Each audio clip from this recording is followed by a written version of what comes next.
ఏవండి, కొంతమంది ఎక్కడ వేసిన గొంగడిలాగా అక్కడే ఉంటారు. కొంతమంది రాకెట్‌లాగా దూసుకెళ్తూ ఉంటారు. వీటికి కారణాలేంటి? కొంతమంది అవకాశాలని అందిపుచ్చుకుంటారు. కొంతమంది అవకాశాలు లేవు అంటూ ఏడుస్తూ అక్కడే ఆగిపోతారు. కొంచెం అర్థమయ్యేలా చెప్పొచ్చుగా? దీనికి సంబంధించి ఒక చిన్న కథ ఉంది, వింటావా? చెప్పండి. పద్మాపురం అనే గ్రామంలో ఇద్దరు స్నేహితులు ఉండేవారు, రాజు, రవి. వాళ్ళిద్దరూ చేపలు పట్టే వృత్తి, అంటే జాలర్లు అన్నమాట. వాళ్ళు ప్రతిరోజు నది వద్దకు వెళ్ళడం, చేపలు పట్టడం, రావటం, అమ్ముకోవటం ఇలా చేస్తూ ఉండేవారు. ఇలా కొద్ది కాలం జరుగుతూనే ఉంది.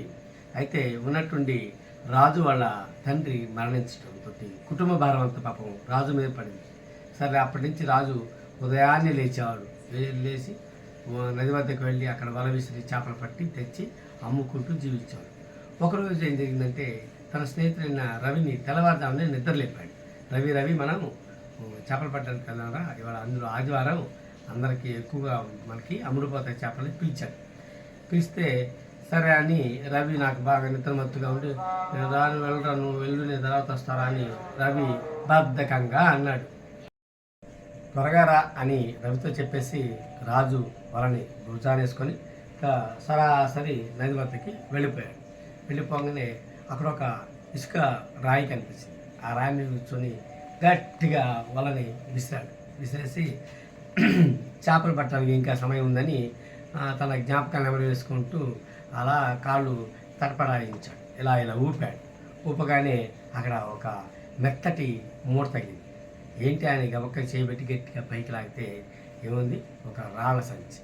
ఆ రాళ్ళ సంచి తీసుకొని సరే అని, చిన్నప్పుడు తను ఏం చేసేవాడు, తను ఎలా ఉండేవాడు, నాన్న ఎలా తనతో ఆడుకునేవాడు, ఎలాంటి కబుర్లు చెప్పాడు, అన్నీ నాన్న చెప్పే కథలు, నాన్న చెప్పిన మాటలు అన్నీ వాళ్ళ నాన్నగారిని బాగా గుర్తు చేసుకుంటూ ఒక్కో రాయి మళ్ళీ నదిలోకి విసరడం ప్రారంభించాడు ఈ యొక్క రాజు.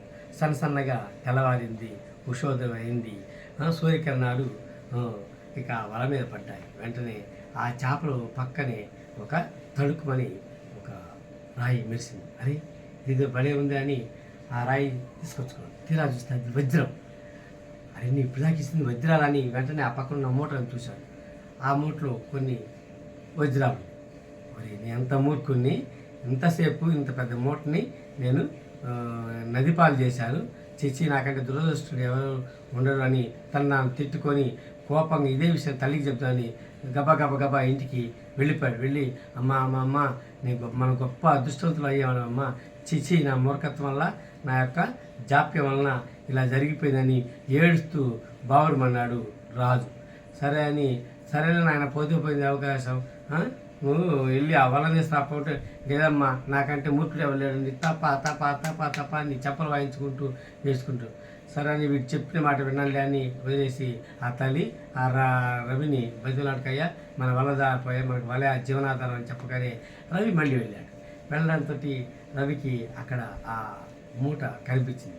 వెంటనే తెచ్చి, అది రాజు, ఇదిగోరా, నువ్వు బాధపడద్దురా, దీంట్లో ఒక 10 వజ్రాలు ఉన్నాయి, తీసుకోరా అంటే, వద్దురా, పెద్ద మూటనే పోగొట్టుకున్నా, ఇది నేనేం చేసుకుంటారా, వద్దుపో, అసలు నువ్వు ఉండటం వల్ల నాకు దరిద్రం పట్టుకుందని రవిని కూడా తిట్టాడు. పాపం రవి చిన్నబుచ్చుకొని ఇంటికి వెళ్ళిపోయాడు. ఆ రోజు నుంచి రవి ఇంటికి రావడం మానేశాడు. కానీ స్నేహాన్ని పోగొట్టుకోలేక అప్పుడప్పుడు వచ్చి వెళ్తూ ఉండేవాడు. అయితే ఈ రవి చిన్నగా ఒక వ్యాపారాన్ని ప్రారంభించాడు. ఆ వ్యాపారం ప్రారంభించి అంచెలంచెగా ఎదుగుతూ వచ్చాడు. రాజు మాత్రం తను తిట్టుకుంటూ, నేను మూర్ఖుని అనుకుంటూ, ఎవరిని వస్తే చిరాకు పడి ఆ చేపలు కూడా సరిగా పట్టేవాడు కాదు. కొన్ని రోజుల తర్వాత ఆ చేపలు పట్టడమే మానేసి చిన్న పనులు చేసుకోవడం మొదలుపెడుతూ ఉన్నాడు. కానీ రవి మాత్రం అంచెలంచెగా ఎదుగుతూ ఉన్నాడు. రవి వ్యాపార నిమిత్తం పట్టణం వెళ్ళిపోయి అక్కడే జీవనాన్ని కొనసాగించాడు. రాజు మాత్రం అదే ఊళ్ళో ఉండిపోయాడు. ఇలా కొద్ది సంవత్సరాలు గడిచింది. ఒకరోజు రాజు కిరాణా షాప్కి వెళ్ళాడు. అక్కడ ఒక పేపర్ కనిపించడంతో ఆ పేపర్లో ఒక ముఖం, తనకు సంబంధించిన ముఖం లాగుంది. ఎవరు ఎప్పుడో చూసిన విధంగా ఉండేసరి ఆ పేపర్ తెచ్చుకున్నాడు ఇంటికి. ఇంటి దగ్గర ఒక చదువుకున్న అబ్బాయిని పిలిపించుకొని, ఈ ముఖం ఎవరో చూసిన, నాకు తెలిసిన ముఖం లాగుంది, ఇందులో ఉన్న అది చదవా అని అడిగాడు. అప్పుడు చదవడం ప్రారంభించాడు ఆ పిల్లాడు. నా పేరు రవి, నేను జాలరి కుటుంబానికి చెందినవాడిని. నేను యుక్త వయసులో ఉన్నప్పుడు నా స్నేహితుడు జారవిడిచిన ఒక అవకాశాన్ని అందిపుచ్చుకొని ఈనాడు ఇంత గొప్ప స్థాయిలో ఉండగలిగారు అని ఉంది. అప్పుడు రాజుకి అర్థమైంది అది రవే అని. రాజు ఇలా మనసులో అనుకున్నాడు, అరే నేను పోయిన వజ్రాల గురించి ఆలోచించాను తప్ప ఉన్న వజ్రాలను తీసుకొని దాన్ని చేద్దామనే సంగతే మర్చిపోయాను. రవి మాత్రం ఉన్న అవకాశాన్ని ఉపయోగించుకొని గొప్పవాడైపోయాడు. ఇది కథ. అంటే ఈ కథలో ఉన్న నీతి ఏమిటి అంటే, మన చుట్టూ అవకాశాలు ఎప్పుడూ ఉంటూ ఉంటాయి. మనమే దాన్ని పరిశోధించి శోధించి రవిలాగా అందిపుచ్చుకున్నప్పుడు మాత్రమే గొప్పవాడు మనం కూడా అవుతాం. అలాగే ప్రతిరోజు కథలు వినాలంటే మా నాన్న ఛానల్ని సబ్స్క్రైబ్ చేయండి.